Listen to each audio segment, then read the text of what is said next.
Werewolf Romance, the Triad Prophecy. Prologue. Under the blood moon's cruel gaze, the wind howled like a mourning spirit, sweeping through the ancient stones of Moonshadow Ridge. A woman, cloaked in raven feathers and moonlight, stood at the edge of the sacred cliffs. Her silver eyes glowed, unblinking, as if possessed by something older than time itself. Her voice cracked through the stillness like thunder muffled by sorrow. 3 brothers, born as one beneath the crimson sky, bound by blood, cursed by fate, one heart shall tether them, one bond shall either save or shatter them all. The fire in her palm flared blue as she trembled. Behind her, shadows twisted and writhed as though listening. The vision shifts, harsh, violent. We see another woman, a warrior, her hand stained red, screaming in betrayal. Her voice echoes through the night as 2 towering men snarl at each other, their claws slicing air, their eyes wild with rage. The 3rd brother watches, bleeding from the chest, whispering her name, Lyra. But the name turns bitter on his lips as the woman turns, her blade raised, her decision made. One brother lunges, the other meets him mid-air. Teeth, claws, blood, all for love, all for one mate, and in the end she dies between them, pierced by her own sword as they strike through her to reach each other. The blood moon gazes down, pitiless and eternal. It watches her body fall. It watches their howls tear through the valley. It watches as the ancient prophecy fails. And then, a flash. Time shifts. We are elsewhere.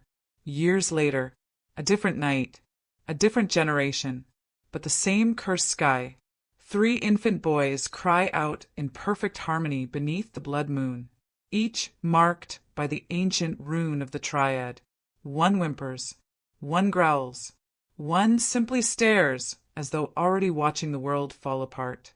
The prophecy has returned. Now in the present day, in a quiet corner of Moonshadow Ridge, beneath the cover of thick pine and moon-dappled shadows, a girl with eyes like dusk kneels before a ceremonial fire. She's small, hidden in plain robes, unnoticed by the crowd. She reaches toward the flame to adjust an offering bowl, hands trembling, not from fear, but from something stirring deep inside her. The fire erupts, white-hot and violent. She gasps as it sears her palm. The pain is sharp, blinding. She stumbles back, her hand glowing. On her skin, carved in light and heat, is a symbol. 3 interlocking crescents. What if history is about to repeat itself? Chapter 1. In the far edge of Moonshadow Ridge, tucked beneath a tangle of ivy and hanging herbs, sat a crooked little cottage with smoke curling lazily from its chimney. Most pack members barely noticed it. It was a place of poultices and whispers, of bitter teas and broken bones mended in silence. And inside it, Seraphina Vale tried her hardest to be invisible. At 19, she was more shadow than girl. Her voice was rarely heard beyond the cottage walls, her gaze always cast downward beneath her long lashes and wind-tangled hair. Seraphina was the Ridge's youngest healer, a quiet orphan, a mistake, some muttered, a charity case, a girl without a wolf. And that suited her just fine, because at night, when the moon bled red across the sky and the wind whistled through the trees like a warning, Seraphina dreamed. Dreams of fire and claws, of brothers snarling in pain, of a woman who screamed until her voice shattered the stars, and always, always, of the mark burning into her flesh. This morning, her fingers trembled as she crushed feverroot for a child's cough. The scent hit her hard, earthy, bitter, and she nearly dropped the mortar as her mind flashed to the same scent clinging to her dream self's robes. It was getting worse. The dreams, the way the air shifted when she walked past the Ridge's ceremonial stones, the pull beneath her skin like a tether stretched too tight. Her grandmother had known. Long before she'd passed, quietly, without ceremony, she'd pressed her weathered hands around Seraphina's and whispered in a voice rough as bark, The blood moon is not your friend, child. It will choose you and it will destroy you. Seraphina had laughed then, too young to understand. But now, the words curled in her chest like a warning she hadn't heeded in time. Outside, the drums began to pound. The festival had begun. The triplets had returned. Moonshadow Ridge hadn't seen them in 3 years, not since they'd been sent away to the Warriors' Summit to train. The Prophecy children, the future of the pack, the sons of Alpha, Thorn himself.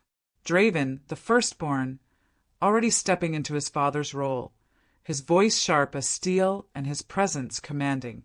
He walked like the earth obeyed him. His wolf simmered beneath the surface, ready to snap. Fierce, territorial, untouchable. Lucian, second by minutes, colder than the northern winds. His stare could silence a room. A master of strategy, precision, and control. He never smiled. He never had to. Power clung to him like frost on iron.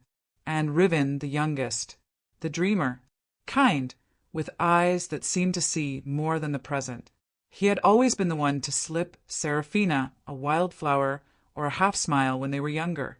She hadn't forgotten, but they were men now, warriors, leaders, and tonight, under the rising blood moon, the pack would celebrate their return and their readiness to take mates. Seraphina hadn't planned to go. She never did. But old healer Marla had insisted, gripping her elbow with bony fingers, muttering about duty and presence and how the spirits favored the bold. The flame chooses who it wants, Marla had whispered, eyes distant. You'll want to be seen, girl. Seraphina didn't want to be seen. She wanted to vanish. Still, the drums pulled her from her cottage. The moonlight kissed her shoulders, and the fire was waiting. The gathering swelled with music, laughter, and dancing. The ridge was alive. Wolves brushed past in human form, adorned in ceremonial garb and old magic. At the center, the sacred flame burned, white and strong, fed by ancient herbs and blood rites too old to name. The triplets stood before it, dressed in the colors of their lineage. Draven's eyes scanned the crowd like a challenge. Lucian's arms folded behind his back. Riven's gaze it lingered on the fire, then briefly, just briefly on her. Seraphina tried to slip through unnoticed hard hammering, but as she passed the sacred flame, a wind unlike any other tore through the clearing. The fire roared, reaching for her, devouring the space between them. She screamed, falling back. The heat wasn't pain, it was alive. Blue, white, red. Then the rune blazed across her forearm. 3 interlocking crescents. Glowing, burning, marking. Silence fell like a blade. The crowd stared. Someone dropped their goblet. The pack elder clutched her chest. Draven's lips parted in shock. Lucian's gaze narrowed, calculating. Riven took a step forward. "It's her," someone whispered. "The prophecy. The mate." Seraphina looked down at her arm, shaking, marked, chosen. And for the first time, she didn't feel afraid. She felt doomed. Chapter 2. The sacred flame still flickered long after the last drumbeat faded, casting uneasy shadows across the shocked faces of Moonshadow Ridge. Seraphina stood frozen in its glow, the mark seared onto her skin, pulsing with a slow, unnatural rhythm, like a heartbeat that didn't belong to her. Her breaths came sharp and shallow. Around her, whispers flared like wildfire. The mark chose her. All 3 of them. It's impossible, isn't it? A circle formed, unintentionally, wolves shifting on their feet, elders murmuring prayers beneath their breath, mothers clutching their young as if the girl standing at the center might explode at any second. Then a voice cut through the murmurs. Harsh, cold. Alpha Thorn, summon the elders. Now. An hour later, inside the moon council chamber, ancient stone walls lined with runes older than memory, the ruling elders sat in judgment. The triplets flanked their father. Seraphina, pale and trembling, stood alone beneath the blood moon's light, streaming through the high skylight. The flame still danced in her veins. She could feel it there, simmering, waiting. Elder Nissa, the oldest among them, reached for Seraphina's marked arm. Her fingers were cold and dry as old parchment. "It is the prophecy's crest," she said softly, "a symbol unseen for 3 generations, burned onto her by the sacred flame itself. This is not a mistake." Her words fell like thunder in the silence. "She is the mate of the Triad." Seraphina blinked. Mate? Of all 3? Her heart stuttered. She felt the weight of their eyes on her. 3 gazes that could not have been more different. Draven's snarl was immediate, sharp and cutting as a blade drawn too quickly. "She's weak. A healer? What happens when she breaks beneath us? When war comes? Do we protect her or bury her? This is a joke." Lucian, arms folded behind his back, stepped forward, voice like ice cracking beneath boots. "No, it's worse. This is manipulation. A staged mark. Someone wants to fracture the Triad. Someone is behind this." Only Riven stepped closer. His gaze, soft, ocean deep, held none of the anger or suspicion. Only wonder. He tilted his head, slightly, studying her. His voice was the whisper of wind before dawn. Or maybe the prophecy finally chose right. Seraphina couldn't breathe. The walls closed in. The rune burned. The flame inside her surged until it felt like her skin would split apart. Images flashed behind her eyes, not dreams, visions. 3 wolves. One black as midnight, one silver as the moon, one white as fresh snow, circling her, growling in a storm of possessive fury. She stood between them, arms outstretched, trying to stop the fight. Blood. Her chest split open. Her own scream tearing through the forest. A hand, Riven's, reaching for her as her knees gave out. She ran, out of the council chambers, out of the festival grounds, out into the woods, past the edge of the ridge. She didn't stop until the trees swallowed her and the cold night bit into her skin. She collapsed beside the stream, gasping, trembling, clutching her marked arm like she could erase what had happened. Night deepened. The wind sang through the branches like a warning. And Seraphina dreamt. This time the vision was sharper, clearer. She lay in a circle of stone. The 3 wolves stood over her, blood matting their fur, their eyes wild with rage and need. Her chest heaved. Her hands trembled as they reached for each of them. Then pain. A blade of light. Blood. Her blood soaking into the ground. She jolted awake, breath ragged, the mark on her arm burning anew. The fire in her hearth was out, but she wasn't alone. In the shadows near her bed stood a tall figure, massive, radiating heat like a forge. She recognized the voice before she saw his face. "We need to talk. Now." Draven. His jaw was clenched. His scent, cedar, smoke, something feral filled the room. Seraphina stared at him, heart pounding. She hadn't even locked the door. "You shouldn't be here," she whispered. He stepped closer, his eyes glowing faintly in the dark. "And yet here I am." Chapter 3. Seraphina's breath hitched, her body taut with the tension of his presence. Draven's figure loomed before her, so close she could feel the heat radiating from him like a furnace, his every breath heavy and controlled. The intensity in his gaze, like a wolf caught between hunger and restraint, scrambled her thoughts. "You shouldn't be here," she said again, but her voice trembled, betraying her. Draven didn't move, his broad chest rising and falling with the weight of an emotion he refused to show. His jaw clenched tighter, the dark circles beneath his eyes more pronounced under the flickering light from the hearth. "You think I want to be here?" His voice, rough and low, scraped against her nerves. "This bond, this curse, do you know what it means for us?" Her heart pounded as the mark burned with renewed ferocity. It wasn't just the pain that startled her, but the overwhelming sensation that she felt him, all of him. His fury, his disbelief, all of it crashed into her chest like a tidal wave. And suddenly it wasn't just his anger. She could feel it deep inside her, spreading like wildfire. Draven staggered back, as if struck by an invisible force.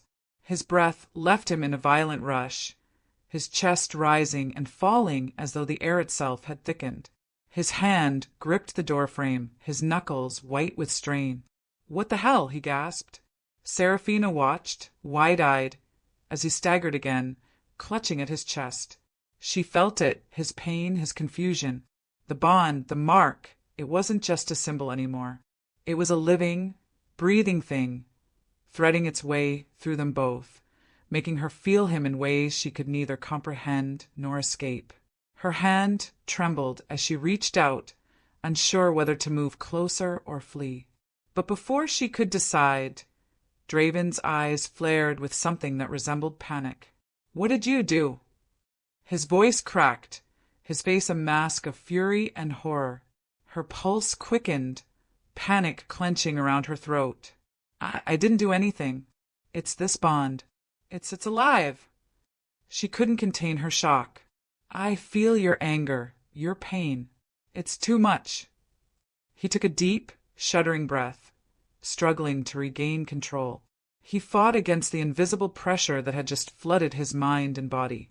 He couldn't break down. Not now. But the bond had awakened something. Something that shouldn't exist. Something that threatened to tear him apart.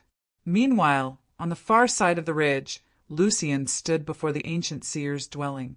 His eyes narrowed as he studied her, a crone whose sight had long ago been stolen by age, but whose wisdom was still unparalleled in their world. The older woman had always been a keeper of secrets, holding on to truths that the Pack's leaders sometimes feared to hear. "Is there something you're not telling me?" Lucien's voice was quiet, the edge of suspicion in his tone unmistakable. The seer met his gaze with a knowing look, the wrinkles around her eyes deepening with her smile. "The prophecy is always in motion, Lucien. You know that as well as I do. But it's not the prophecy that should concern you." Lucien clenched his fists at his sides, the faintest tremor of frustration skimming his composure. He couldn't place it, couldn't explain why, but something in the air had shifted, and Seraphina was at the center of it. The threads that had once been tightly woven now felt dangerously frayed. "You know something," Lucien pressed, his voice low and intense. "Tell me now. I won't wait any longer." The seer's lips parted, but before she could answer, a strange shiver passed through her body. Her hands trembled as she reached for the carved staff at her side. Her voice dropped to a whisper. "The curse is not just about the bond. It is the fracture that you must fear. If the bond shatters—" But Lucien had already turned, his mind racing with the weight of the words he had not heard clearly. The warning, the fracture. He couldn't waste any more time here. As night deepened, the moon rose higher in the sky. The wind picked up around Seraphina's cottage, rustling the leaves of the forest and stirring something restless deep inside her.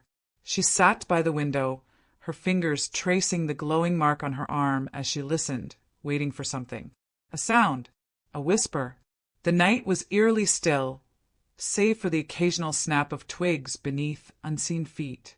But as Seraphina strained to listen, the wind suddenly seemed to speak, its voice soft and cold like the hand of fate brushing against her skin.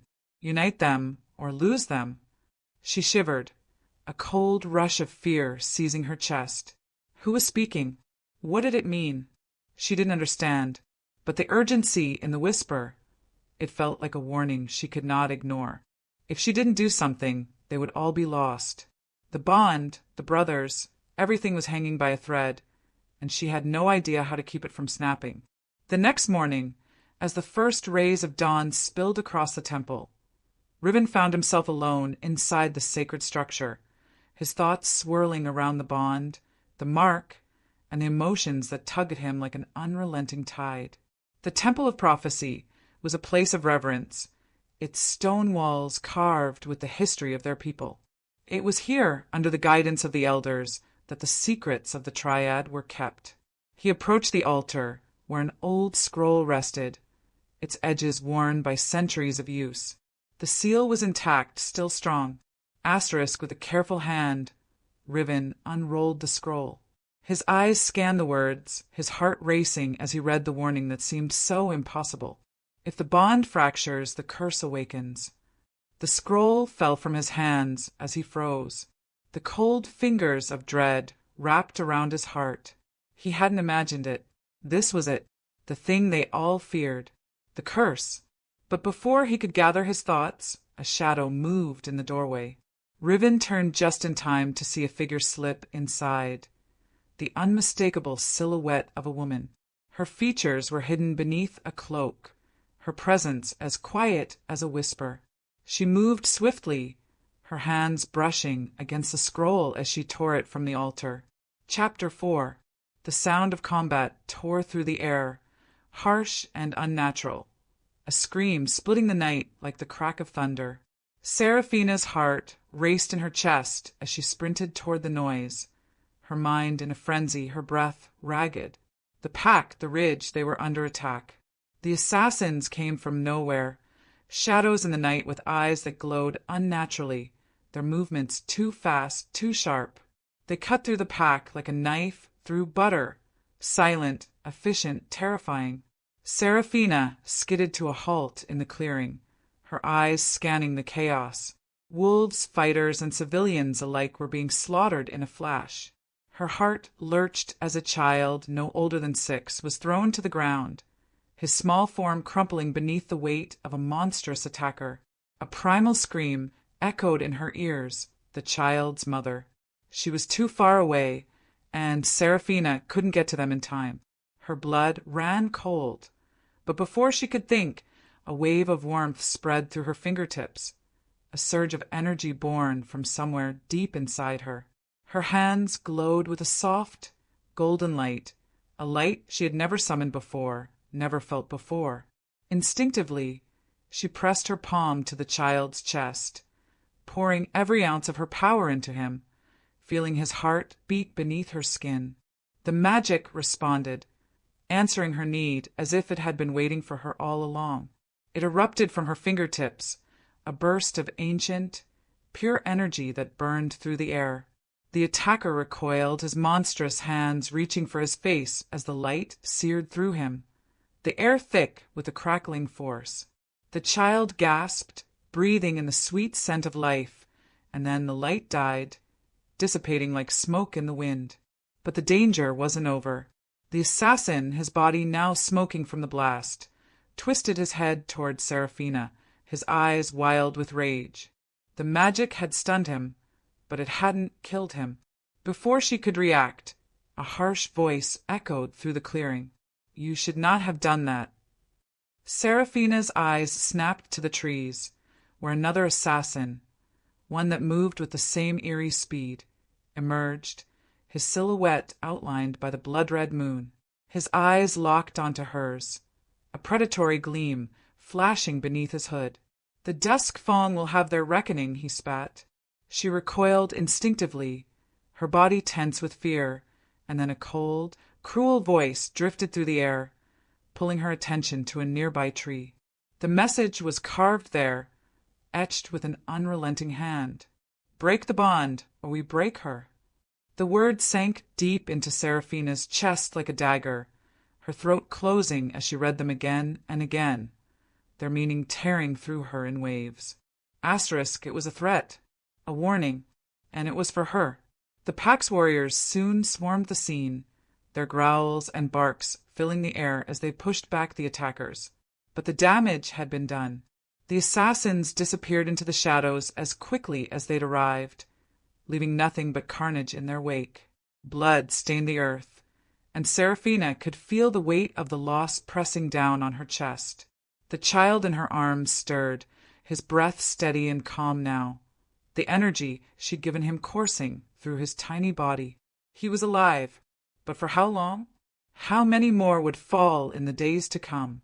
Lucien, his face drawn in grim lines, approached her, his usual coldness tempered by something darker in his eyes. He had seen the magic she unleashed, felt the force of it, and it left him both intrigued and fearful.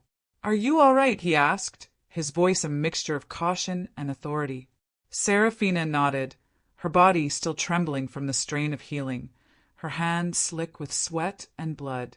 She didn't answer, couldn't answer, not when the weight of what she had just done sank in. "That power," Lucien's voice trailed off, a warning edge beneath it. "It's more than just healer magic. It's ancient." She didn't respond. How could she? How could she explain something she didn't understand herself? As the pack began to organize, the elders gathered, murmuring in hushed tones. Their gaze fell heavily upon the ruins of the once peaceful festival grounds. Their eyes darkened with the weight of the attack.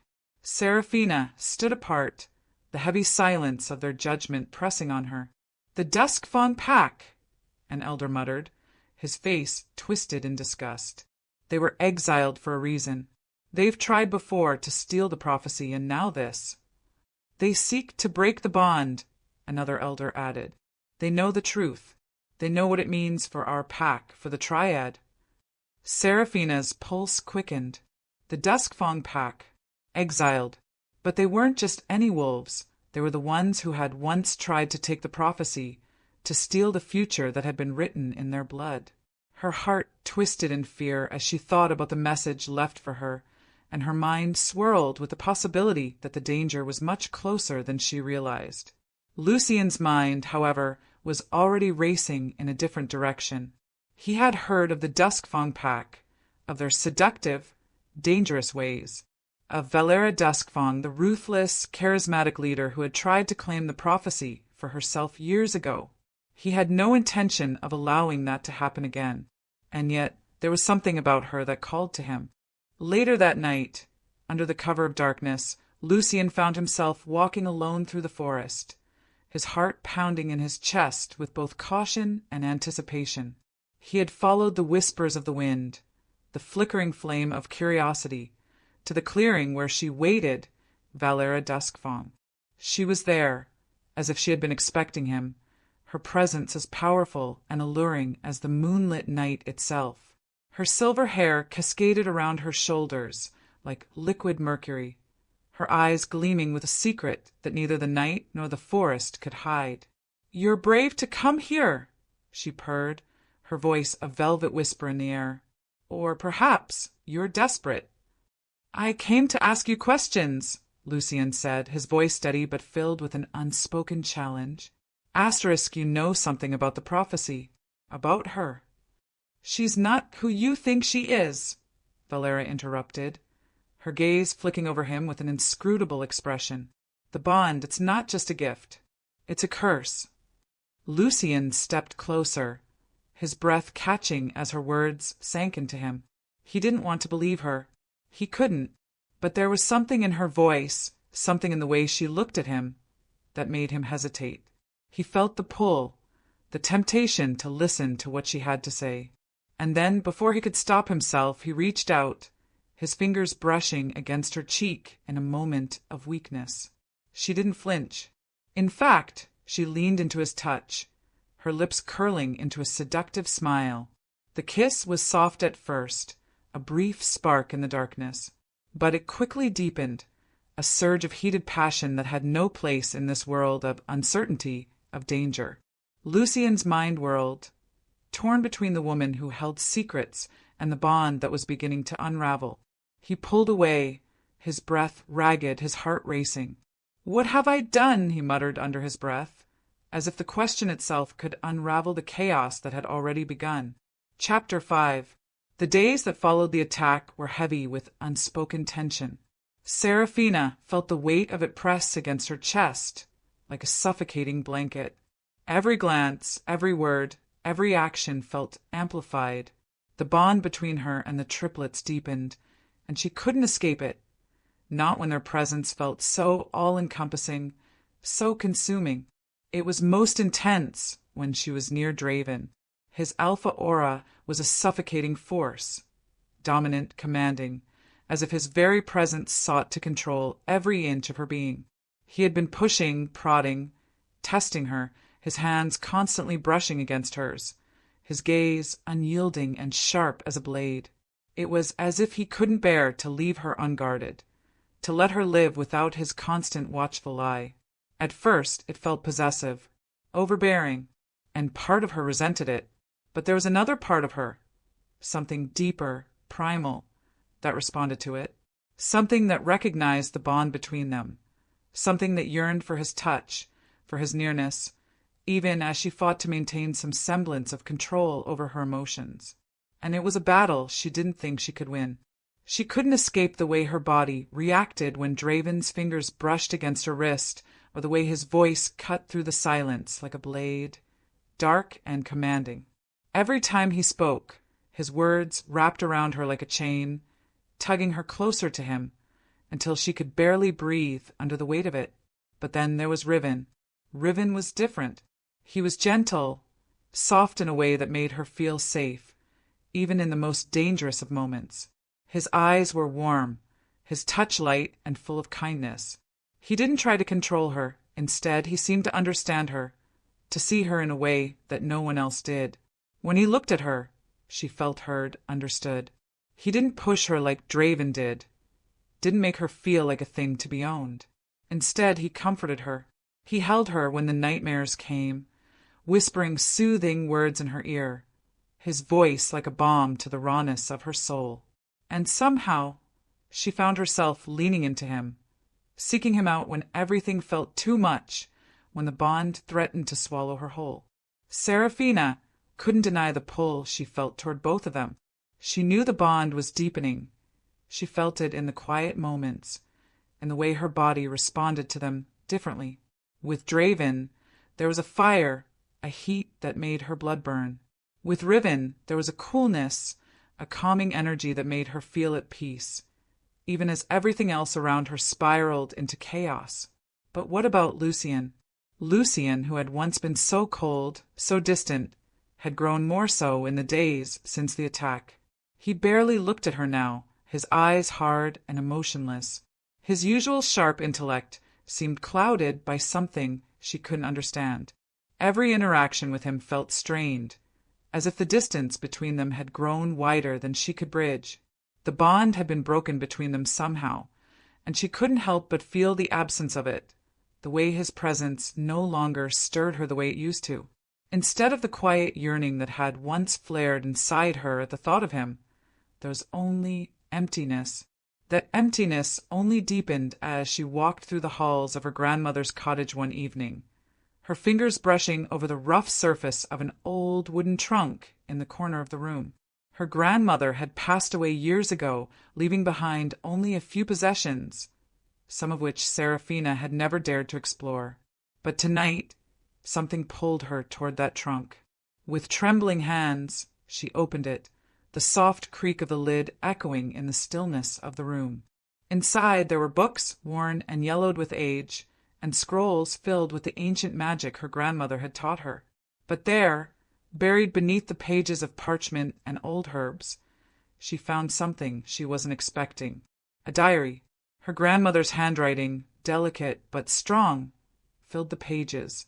At first, Seraphina was hesitant to read it, but something within her urged her forward. She flipped through the yellowed pages, her fingers skimming over the words, until something caught her eye. Drawings. 3 wolves. Tall, powerful, their eyes glowing with an unholy light. And in the center of them, her. A woman, but not just any woman. It was her. She gasped, her breath catching in her throat as she stared at the intricate drawing. The woman was torn apart, her body broken and bruised, as if she had been ravaged by the wolves themselves. Seraphina's hands shook as she turned the page, her mind reeling. This wasn't just some dream or vision. This was a prophecy, a warning. But it wasn't just the drawings that made her blood run cold. It was the words written beneath them. The bond is the key. But to what end? Only the blood moon will reveal the truth. And when it does, nothing will be the same.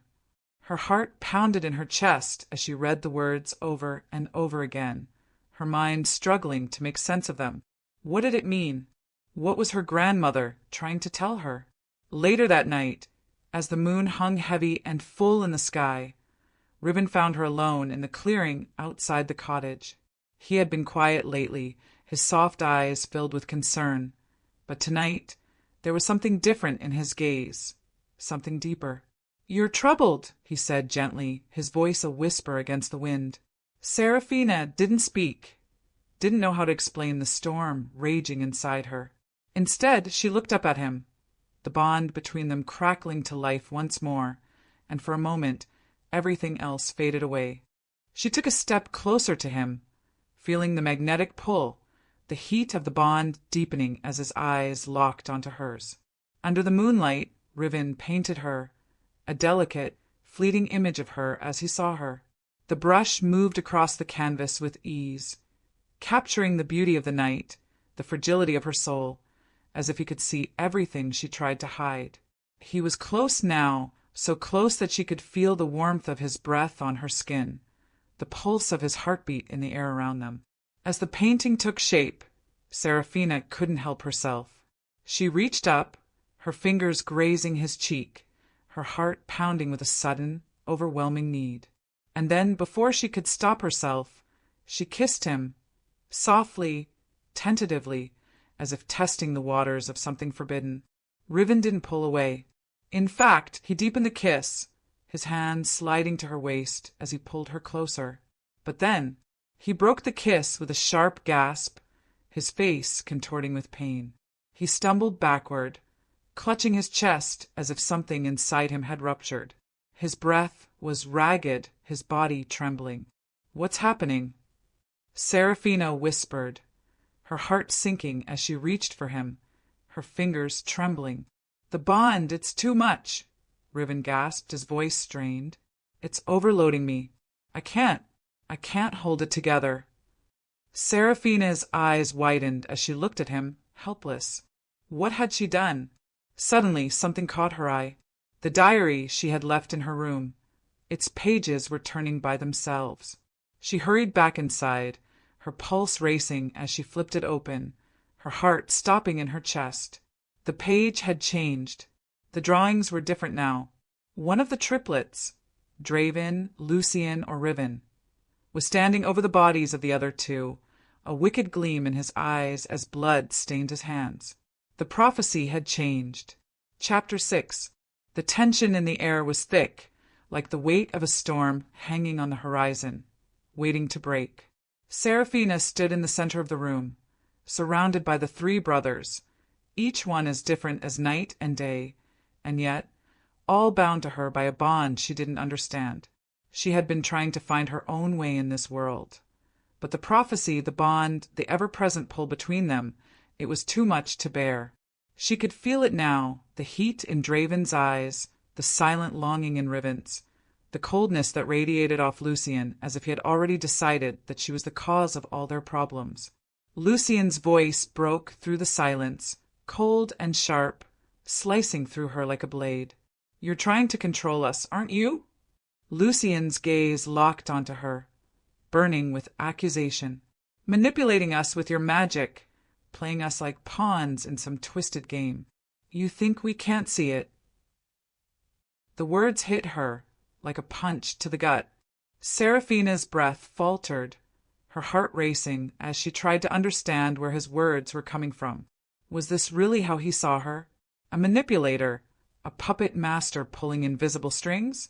"Lucien, I don't," Seraphina began, her voice shaking, but he cut her off with a sneer. "Don't pretend. I've seen the way you look at them. At Draven. At Riven. You think you can control us all. Make us fall into your trap." His eyes were hard, accusing. "But I'm not like them. I won't be fooled." Her pulse thudded painfully in her ears, her chest tightening as the walls seemed to close in around her. It wasn't just Lucien's words that stung. It was the weight of the bond, the undeniable truth that seemed to seep into her very bones. She could feel it now more than ever, the way her heart wavered between them, between Draven and Riven, each of them pulling at her, tugging her in opposite directions. Draven's voice, deep and guttural, filled the silence that followed. "Enough, Lucien," he said, his voice carrying an unspoken command. "This isn't the time for this. Seraphina isn't our enemy." But Lucian only glared at Draven, his lip curling in disdain. "You're blinded by your lust. You've already made your choice, haven't you?" Riven stepped forward, his face pale, his eyes wide with the kind of raw emotion that seemed to pierce through the tense atmosphere. "This isn't about who she favors, Lucian." His voice was steady, but there was an undercurrent of something else there, something desperate. "This is about the bond. We don't understand it, but we need to find out what's really happening before it tears us apart." But Lucian was beyond reasoning now. His eyes flashed with anger, his entire body tense as though he were ready to strike. It was as if the accusation had already been made, and nothing would change his mind. "I don't care about your bond, Riven," Lucian spat. "I care about the truth. And the truth is, Seraphina is hiding something from us." Seraphina flinched at the harsh words, her heart racing with confusion. She had thought she knew who she was, what she was supposed to be, but now it seemed as if the very ground beneath her was shifting, pulling her into an unknown abyss.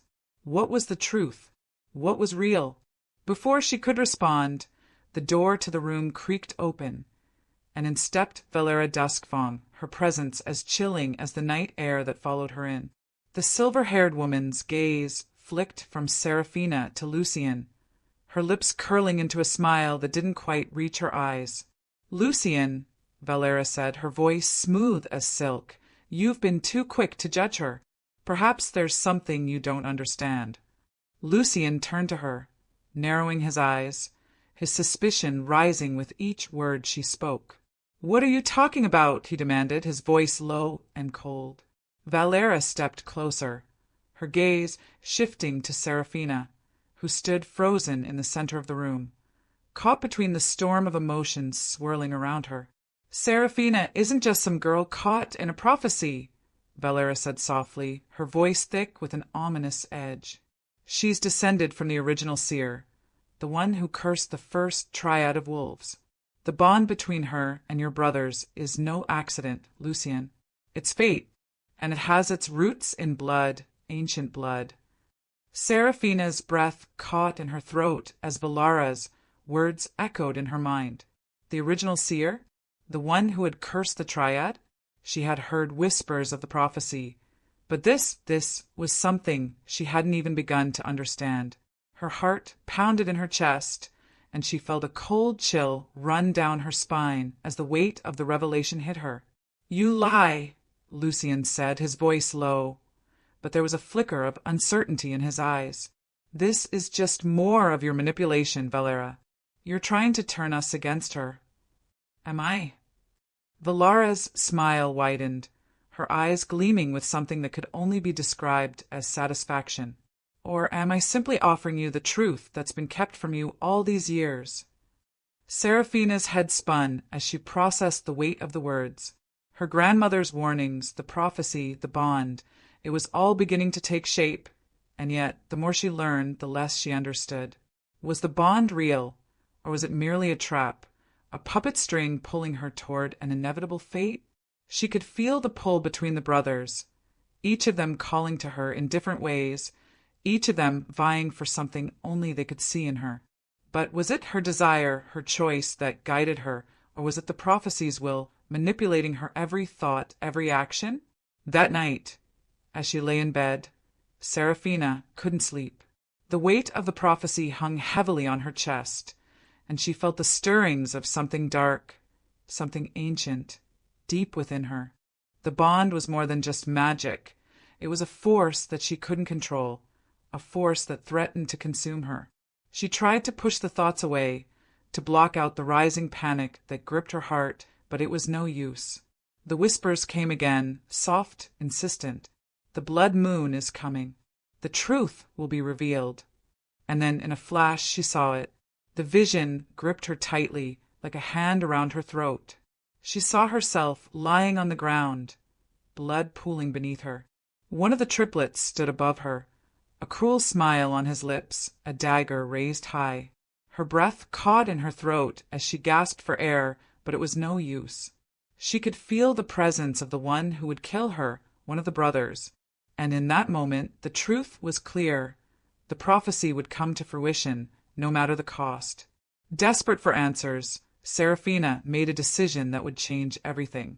She couldn't stay here, trapped in the web of lies and manipulation any longer. She had to find the truth about her lineage, about the prophecy, about the bond. And she would do it on her own. In the dead of night, she slipped from her bed, careful not to disturb the brothers. She gathered only the essentials, her heart pounding with a mixture of fear and determination. She knew where she had to go, the Forbidden Woods. With a final glance over her shoulder, she disappeared into the night, her footsteps soft against the earth as she fled toward the woods that held the answers she sought. Chapter 7. The wind howled through the trees, its mournful cry weaving through the shadows of the Forbidden Woods as Seraphina ventured deeper, the cold air pressing against her skin, biting at her exposed face. Her footsteps were sure, though her heart raced with every step she took away from the brothers, away from the overwhelming confusion that had become her life. She needed answers, truths that would shatter the illusions of the prophecy, the bond, and the love she had yet to understand. The further she went, the more the dark energy of the woods wrapped around her, thick with ancient power. And it was there, in the heart of the woods, that she found it, an ancient altar, its stone surface worn and cracked by centuries of use, its edges carved with symbols she didn't understand. But something inside her stirred, a pull toward it that felt as ancient as the very trees around her. She had heard whispers of this place, of the power it held, but had never thought she would be here, standing before it, desperate for answers. The altar beckoned her closer. Her fingers brushed against the cold stone, and for a moment the world around her seemed to fade away. The air thickened, swirling with a force that pulled her into something far deeper than the physical realm. The altar was no mere stone. It was a gateway, a doorway to the forgotten realms of time, of spirits of the past. Riven stood at the edge of the clearing, his breath sharp and desperate. His eyes scanned the trees, the shadows, feeling the presence of Seraphina's spirit just ahead. He could sense her, see her fading form as she stepped into the heart of the woods. And it was then that he felt it, the tug of the bond. It was not a pull of desire, but of necessity. Her heart was racing. Fear, confusion, desperation. He couldn't let her face this alone. With a deep breath, Riven closed his eyes, focusing inward. He had never dream-walked this far, this deep. But he was a true mate, and the bond between them was strong enough to guide him through the realms. He had to follow her. He had to reach her before she did something irreversible. Seraphina's body jerked as a cold gust of wind swept around her. The altar hummed with ancient power, its stones glowing faintly in the dim light of the moon. And then everything went dark. She awoke in the dream realm, the world around her hazy and strange. A twilight landscape stretched before her, with a sky bled purple and silver, and the ground felt soft and unreal beneath her feet. The air hummed with a strange energy, the feeling of being both present and not. She was not alone. The figures appeared before her, spectral and ethereal, their forms shifting like smoke. There were 3 of them, 3 wolves, each with eyes that gleamed with the knowledge of centuries. Their presence was ancient, terrifying, and familiar all at once. The first Triad, the largest of the wolves, stepped forward, his form flickering like the last remnants of a dying flame. "We were bound by fate," the wolf spoke, his voice like the rumble of thunder, the sound of time itself. "But jealousy destroyed us. We were too blinded by our desires, our fears.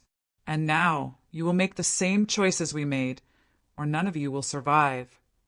Seraphina's breath caught in her throat, her pulse thundering in her chest. The bond, the prophecy, the choices she had yet to make. What did this mean? What was she supposed to do? She had felt their presence before, Draven, Riven, and Lucian, but she hadn't understood the weight of it. Not until now. Her knees buckled, and she dropped to the ground, her hands trembling as she reached out toward the specters of the wolves, desperate for answers. "What must I do?" she asked, her voice barely a whisper, as if the very air could swallow her words. "Choose," the second wolf growled, his eyes glowing with a fierce light. "Choose, or the bond will break and all will be lost. The love between you and your mates is not enough to keep the darkness at bay. You must choose." Seraphina's head spun as the world around her began to warp, twisting in a maddening swirl of colors and emotions. She could feel the pull of Draven's anger, the weight of Lucien's fear, and the tenderness of Riven's touch, all of them a constant ache within her heart. How could she choose? They were all so different, yet they were all a part of her. Her heart screamed in confusion, in agony. But the wolves were gone, their presence fading into the darkness as quickly as they had arrived. And in their place stood a single figure, Riven, his eyes locked onto hers, dark with intensity, and for a moment the world seemed to fall away. He reached for her, his hand brushing her cheek in a soft, almost tentative gesture. "Seraphina!" he whispered, his voice a low murmur that sent a shiver down her spine. "You're not alone. I'm here." The bond between them flared to life, raw and powerful, a pulse of energy that filled the space between them. And then, in a flash, it was gone. The dream realm faded, the ancient altar disappearing from sight as Seraphina was pulled back into the waking world. Back in the waking realm, the sound of fighting filled the air, the clash of steel, the growl of wolves. Seraphina's heart skipped a beat as she realized what was happening. She had felt it in the dream realm. The bond between them was unraveling, and the brothers were being torn apart. Lucien stood across from Draven, his eyes burning with fury, his fists clenched as he prepared to strike.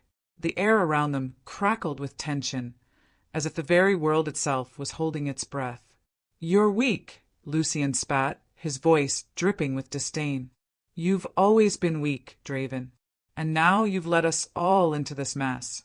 Draven's lips curled into a snarl, his muscles coiled tight with anger, ready to tear into Lucien with a ferocity that would have shattered the world around them.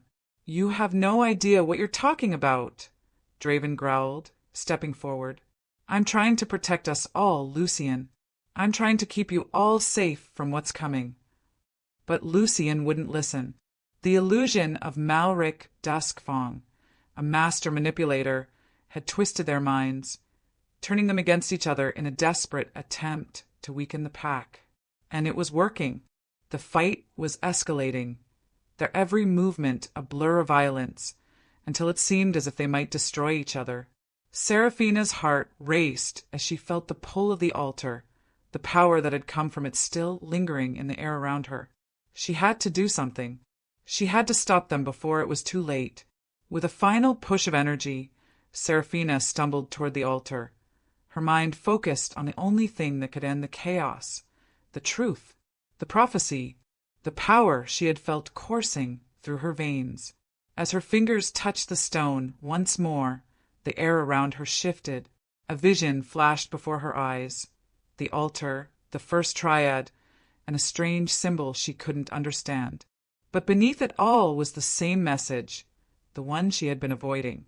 She could break the prophecy. She could rewrite it. Seraphina's heart pounded in her chest as she realized the full weight of what that meant. The power to change fate itself, to alter the bond, the prophecy, and the course of their lives. But then a hand on her shoulder, cold and firm, pulled her back from the altar. Lucien. His touch was burning, like fire against her skin. She turned to face him, her breath catching in her throat as she looked into his eyes. And in that moment, everything changed. Lucien's gaze softened, almost imperceptibly, as his hand cupped her cheek. He leaned in, his lips brushing against her ear as he whispered, "This is the only way. If I have to destroy him, I will." And in that moment, as he touched her, Seraphina's vision shattered, and she saw it, the future. Lucien standing over Draven, a blade in his hand, blood on the stone beneath them. Lucian was the one who would kill Draven. Chapter 8. The night was thick with a heavy silence, the forest around Seraphina closing in like the walls of a darkened cage. She could feel it, the weight of her decision pressing against her chest, suffocating her with every breath she took. She had gone into the forbidden woods willingly, searching for truth, for answers that would untangle the chaos in her heart and mind. But now, as she walked deeper into the shadow trees, the air seemed to grow thicker, colder, until every step felt heavier than the last. Valara's voice had been soft, coaxing, a siren call she couldn't resist. The promise of truth, the lure of secrets that Seraphina needed to understand. She had said the right things, played on the fragile threads of Seraphina's fears and doubts. Valara knew what Seraphina needed to hear, what she needed to believe. The moon hung heavy in the sky, its pale light barely cutting through the thick canopy above. And then the clearing came into view. The stone altar stood before her once more, this time surrounded by figures cloaked in shadows.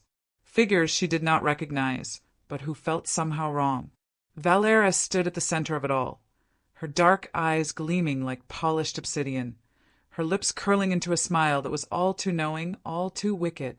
"You've come," Valara said, her voice a quiet, dangerous murmur that sent a chill down Seraphina's spine. "Good. We have much to discuss." Seraphina took a hesitant step forward, her heart pounding in her chest. She had been cautious, aware of the danger, but the pull of Valara's words, the promise of answers, had clouded her judgment. Now, standing in the clearing, she realized how foolish she had been. Before she could react, before she could run, Valara's eyes flashed with dark power. A pulse of energy shot out from her hands, wrapping around Seraphina's body like chains of fire. Seraphina gasped, her knees buckling beneath her as a wave of searing pain washed over her. "No!" Seraphina tried to scream, but her voice was strangled, swallowed by the force that bound her. Her limbs trembled, her chest heaving with the effort to break free. But the bloodbind was already taking hold, its magic twisting around her like a vice. Valara stepped closer, her eyes narrowing as she watched Seraphina struggle. "You are a powerful one, aren't you?" she purred, her voice laced with amusement. "But power is nothing without control. And now, my dear, I will control you." Seraphina's head spun, her mind clouded with the pressure of the bloodbind. She fought against it, tried to summon her own magic, but the bond was too strong, too ancient. Her strength was being drained, her very essence siphoned away. Her breath became shallow, her vision blurring. She could feel herself slipping away, the world around her fading into darkness. She thought of the brothers, Draven, Riven, and Lucian, wondered if they would come for her, if they could feel what was happening. But she knew, deep down, that they wouldn't make it in time. Back at the Pax camp, the mood was tense, a storm brewing between Draven, Riven, and Lucian. Their hearts had been torn by Seraphina's sudden disappearance, her absence like a hole in the center of their lives. And as the hours dragged on, the anger and confusion between them only grew. Draven's fists clenched at his sides, his muscles tight with frustration. His eyes burned with the need to find her, to fix what had gone wrong. But the more he thought about it, the more the suspicion gnawed at him. "Lucian," Draven growled, his voice low and dangerous. "What did you do?" Lucian stiffened, his jaw clenched as he met Draven's accusing gaze. The words hung in the air like a threat, heavy with the weight of what they all knew. Seraphina had vanished, and Lucian had been the last one to see her. "I didn't do anything," Lucian snapped, though his voice lacked conviction. The guilt gnawed at him, his heart heavy with the truth he hadn't yet confessed. "I swear I—" But Riven cut him off, his tone sharp, accusing. "You knew something. You've always known something, Lucian. Don't pretend you haven't been hiding something from us. Tell us, now." The tension crackled in the air, the three of them standing in a standoff that felt like it might erupt at any moment. Riven's eyes were wild with the need for answers, his fists clenched as if he was ready to tear the world apart. And Lucien was a storm of guilt, torn between the need to protect Seraphina and the betrayal he knew was coming. That night, Riven fell into a deep sleep, his body exhausted from the weight of the day's emotions. But his dreams were not of rest, they were of her. In the dream, Seraphina stood before him, her eyes wide with fear and desperation. She reached out to him, her hands trembling, her voice weak as she whispered his name. "Riven, help me." Her mark was fading, her skin pale, her energy draining away. And Riven could do nothing but watch as she slipped away, as the bond between them flickered and died. He woke with a start, his body drenched in sweat, his heart hammering in his chest. The dream lingered in his mind, a nightmare made real. He couldn't shake the feeling that Seraphina was in danger, more so than ever before. He had to find her. He had to save her. Lucien paced back and forth, his thoughts a storm of guilt and regret. He had failed her. He had made a deal with Valera, a promise to protect the ridge, but it had come at a terrible price. And now Seraphina was paying for it. Her capture, her suffering was his fault. The weight of the truth pressed down on him like a crushing burden. The confession spilled from his lips before he could stop it, his voice raw with emotion. "I made a deal with Valera, to protect the ridge, to protect the pack. But I didn't know. I didn't know it would cost us, Seraphina." Draven and Riven froze, their eyes wide with disbelief, their minds struggling to comprehend the enormity of what Lucien had just admitted. "You sold her out." Draven's voice was a dangerous growl, his eyes blazing with rage. "I didn't," Lucien started, but the words caught in his throat. The guilt was overwhelming, suffocating. "I thought I could control it. I thought I could protect her. But I was wrong. I was so wrong." Asterisk. The howl pierced the night like a jagged shard of ice, a sound of raw agony that echoed through the woods. It was Draven. His pain, his fear, was as visceral as the bond between them, a reflection of the love he had for Seraphina and the terror of losing her forever. "If she dies," Draven's voice was broken, his heart shattering with each word. "We all do." And in that moment, Seraphina's fate hung in the balance. Would she survive the bloodbind? Would the prophecy claim her life? Chapter 9. The Dusk-Fong stronghold loomed before her, its jagged spires reaching up like claws to the heavens, blackened stone marking it as a place of darkness and death. The air here was thick, suffocating, a palpable sense of malice clinging to every corner. Seraphina could feel it in her bones as she was dragged through the shadowed halls, her heart pounding in her chest, her body racked with the agony of the moon steel chains biting into her skin. The chains were cold, cruel things, forged from the rarest of metals, metal that was said to have been imbued with the very essence of the moon, a force strong enough to suppress even the most powerful werewolves. It burned through her, sapping her strength, her spirit, and her bond mark, the symbol that connected her to the triplets, began to bleed, dark, deep crimson seeping down her wrist as if the curse itself was feeding off of her pain. Malric Dusk-Fong stood before her, his eyes gleaming with twisted satisfaction. His hands moved with precise, deliberate motions, preparing for the ritual that would bind her to him in ways more unnatural than any bond she had ever felt. His power was absolute, his control suffocating. She could sense it in the very air around her, thick with malevolent intent.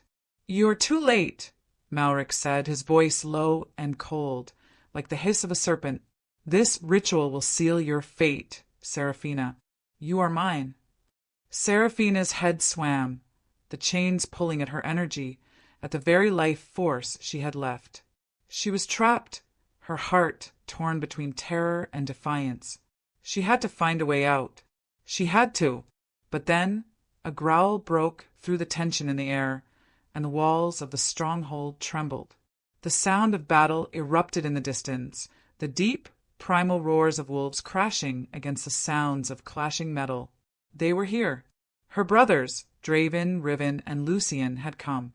The thought of them, the bond she shared with them, fueled a fleeting spark of hope in her chest. She wasn't alone. They would save her. Draven's rage was a force of nature, a tempest that could not be controlled. He fought through the rogue wolves with the brutal efficiency of a warrior who knew no equal. Each strike of his claws sent wolves crashing to the ground, their blood staining the earth beneath him. His focus was singular, Seraphina.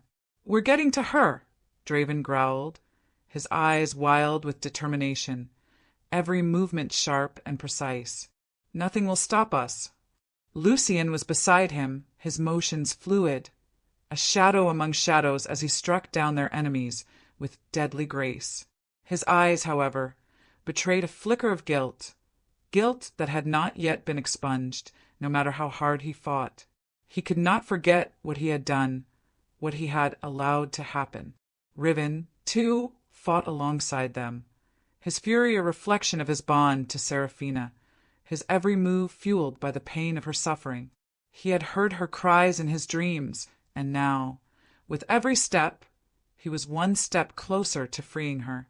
His heart raced as the adrenaline surged, but there was something else, a deeper, more primal feeling driving him forward. When they reached the inner sanctum, the scene that unfolded before them was nothing short of horrific. Seraphina, bound and bleeding, her body barely conscious, her eyes flickering with faint recognition as she saw them. Malric stood at the altar, his hands raised, weaving dark magic through the air like a twisted conductor.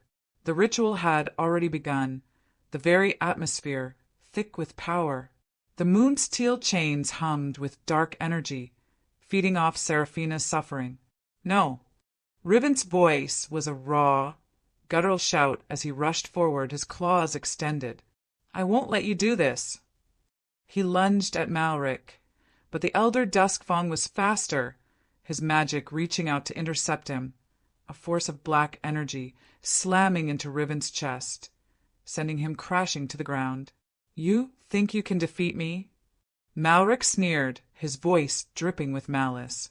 "You're nothing but children playing at war." Riven gritted his teeth, fighting the pain that racked his body, but there was a flicker, a pulse of power deep within him, the bond he shared with Seraphina. He could feel her pain, her fear, her love for them, and it was this connection that began to fuel him, even as his strength faltered. In that moment, something inside Seraphina stirred. Her bond to Riven, to Draven, to Lucian was not broken. It was simply dormant, waiting to be awakened. She had the power to break this, if only she could reach them. With the force of her will, she focused on Riven. She didn't have the strength to move, but her mind could still reach him, still connect with him. And as their bond flared to life, she sent all the love, all the trust, all the power she could muster into him.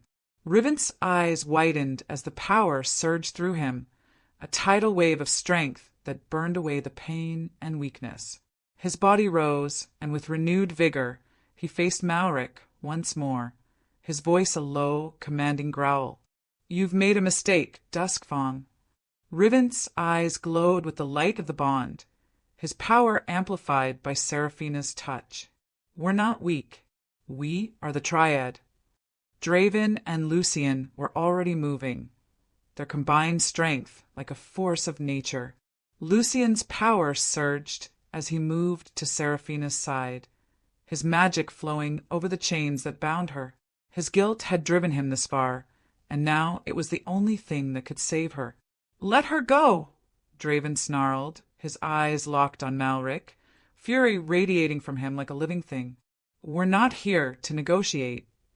Malric's eyes flashed with rage as he saw the brothers coming for him, their power an unstoppable force. The ritual was faltering, the bonds of magic weakening in the face of their united strength. "You cannot defeat me!"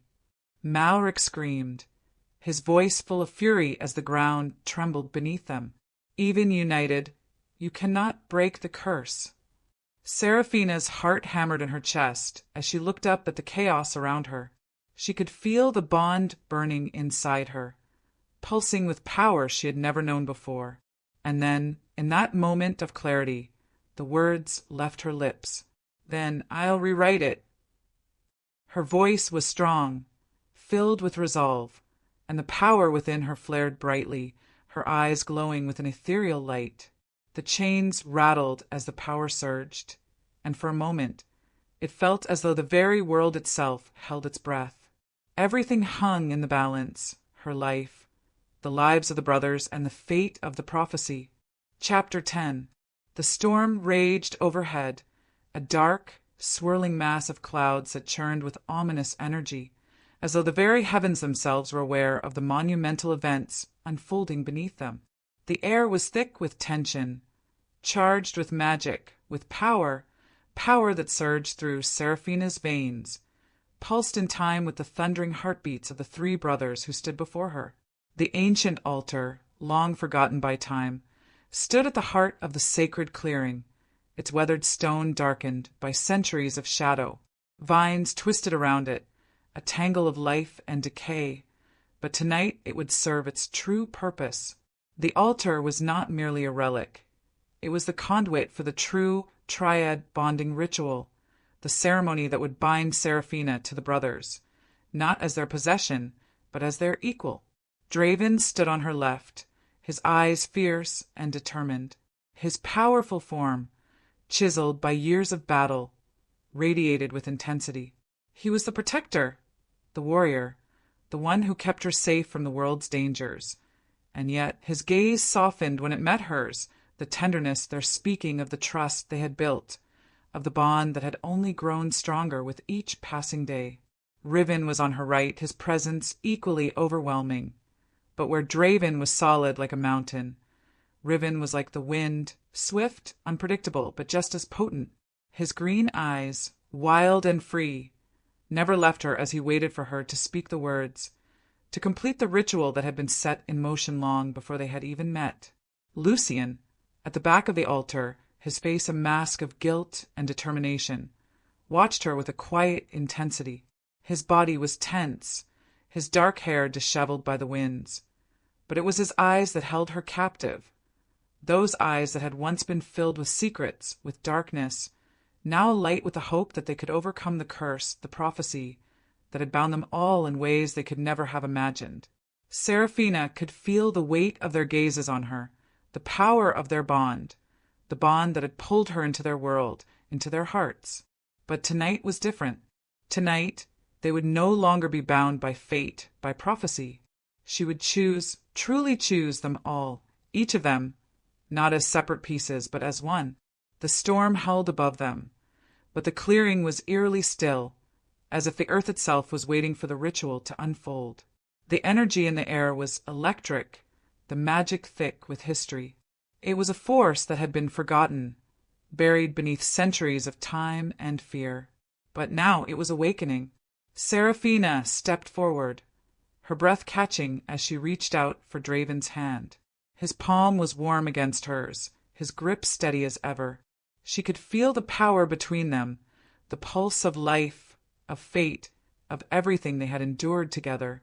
"This is our choice," Seraphina whispered, her voice steady despite the chaos in the sky. "Our destiny together, as equals."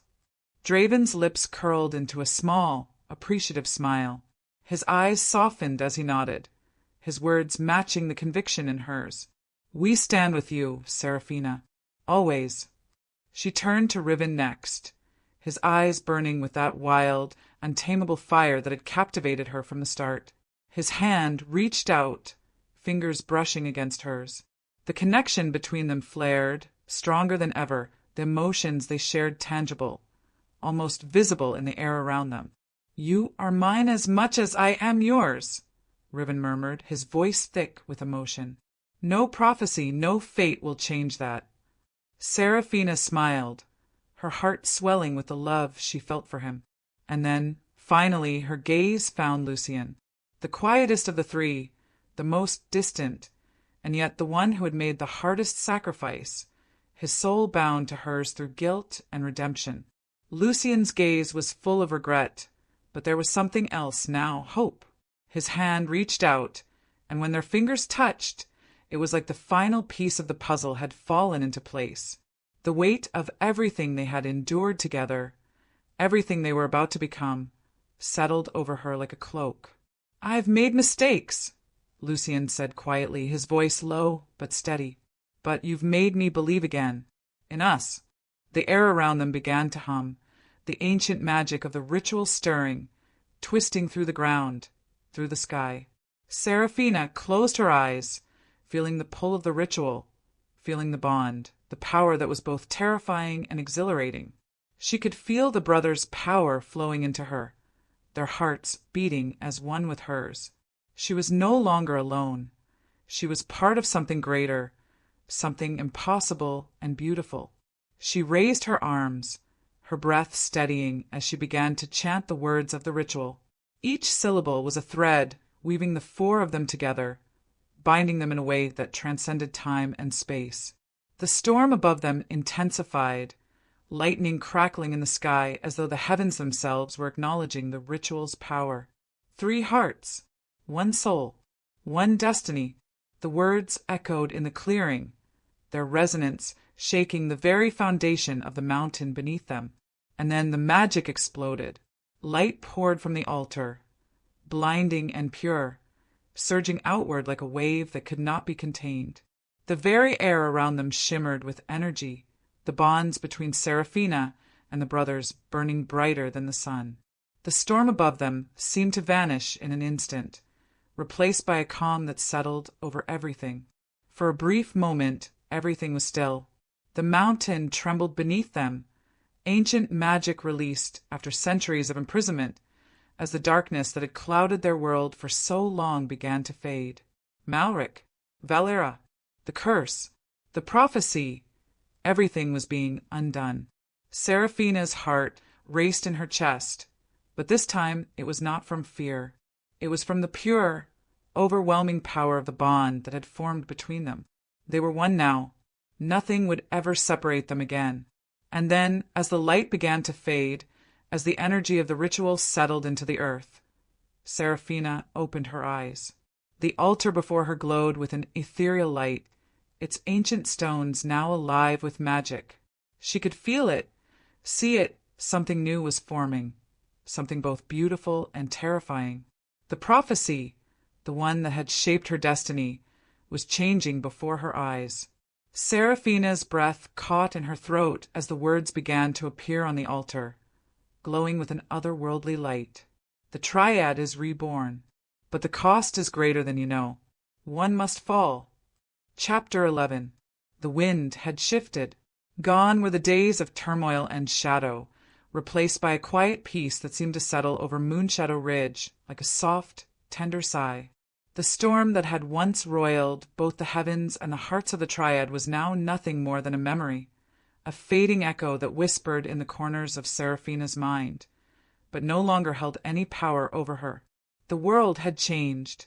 Seraphina stood at the edge of the great cliff that overlooked the valley below, her eyes tracing the horizon where the rising sun painted the sky with soft hues of gold and pink. The air was fresh, crisp with the promise of new beginnings. It was a strange thing, this peace.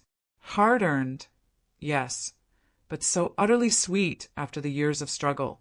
The weight of the bond she had formed with the brothers, the weight of the prophecy she had rewritten, no longer felt like a burden. It was a strength, a force that now hummed within her, wrapping around her heart in a way that made her feel more whole than she had ever imagined. Beside her, Draven stood silent, his gaze far-reaching, protective as ever. His broad shoulders were a reminder of the warrior he had always been, the protector of Moonshadow Ridge. But now there was a lightness to him, a softness in his expression that had been born of their shared bond. He no longer carried the weight of leadership alone. With Seraphina by his side, the world seemed far less daunting. "It's quiet," Draven said, his voice a low rumble, though there was an almost wistful edge to it. I can't remember the last time it felt like this." Seraphina turned her head, meeting his gaze with a soft smile. It was a smile that held more than just the peace they had won. It held the love they had built together, the trust, the deep connection that had survived the darkest of times. "It's the calm after the storm," she replied, "and I think it's here to stay." Draven's lips curved into a small, rare smile. There was still a wariness in his eyes, the soldier in him never fully able to let go of the vigilance that had been ingrained over years of battle. But now it was tempered by something softer. The love for his brothers, for Seraphina, had reshaped him, and he would never be the same. Behind them, Lucien and Riven approached. Lucien's sharp features were now softened by a quiet sense of fulfillment, his role as the counselor of the pack settling into him like a second skin. He was no longer the aloof, calculating figure he had once been. He had become the heart of the pack, the one who could heal broken souls with nothing more than his words. Riven, as always, was the embodiment of empathy. His presence was a balm to the weary, a guide for those who sought to find their path through the turmoil of life. He stood close to Seraphina, his green eyes glimmering with the same wild spark they always had. But now there was a deeper wisdom in them, born of experience, born of the bond they had forged together.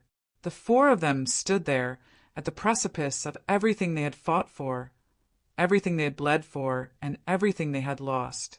And for the first time in a long while, Seraphina felt no fear, no hesitation. "It's over," Lucien murmured, his voice steady but carrying an undercurrent of relief. "The curse is gone, and so is the prophecy. Is it really over?" Riven asked, his gaze sweeping over the valley. "Are we finally free of it all?" Seraphina nodded, her heart swelling with emotion as she turned her eyes back to the horizon. "Yes, the prophecy is rewritten. We are free."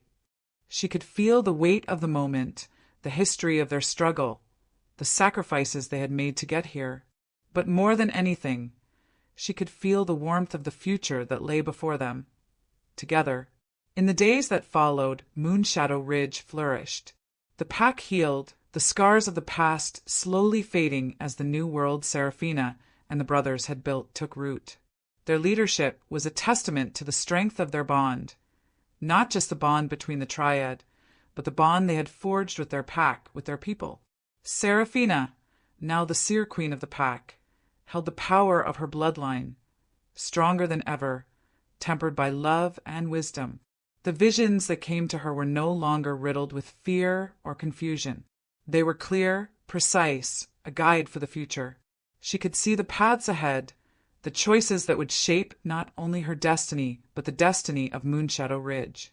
Draven took his place as protector, leading the warriors of the pack with an unshakable resolve. His strength was unmatched, and his loyalty to the pack, especially to Seraphina, was a cornerstone of their newfound peace. Lucien, the counselor, became the voice of reason, offering guidance to those who sought it. His wisdom was now tempered with the love and understanding that had once eluded him, and the pack found solace in his words. Riven, the empathic guide, helped the pack heal emotionally, bridging the gaps between those still struggling with the aftermath of the past. His heart was ever open, his spirit ever free, and under his guidance the pack learned to embrace their emotions rather than fear them. The pack, once fractured, was now united in ways they had never dreamed possible. Seraphina stood on the balcony of the seer's chamber, looking out over the land she had helped to save, the land that was now thriving. The mountains rose in the distance, a symbol of strength and endurance, just as Moonshadow Ridge had become. And then, as if the earth itself was echoing her joy, a child's laughter rang out in the distance. She smiled softly, her heart swelling with the sound, a sound that was now a part of their future. And then another laugh, followed by two more, the sound of children playing, of life continuing, of a world no longer burdened by the shadows of the past. She closed her eyes for a moment, letting the sound of their laughter fill her, knowing that the future she had fought for was now real, tangible, and beautiful. When she spoke again, it was to herself, but the words were meant for the entire world they had created together. May love never divide them, as it once almost divided us. As she walked through the forest later, her hand lightly brushing the leaves, a warmth blossomed in her chest. The past had been filled with darkness, with confusion, and with fear, but that was no longer her story. She was no longer bound by the prophecy, no longer a pawn in someone else's game. Her heart was her own, and so was her destiny, and as the laughter of her children echoed behind her, she knew that the world they would build together, her, Draven, Lucian, and Riven, would be a world of love, not division, a world that they had chosen together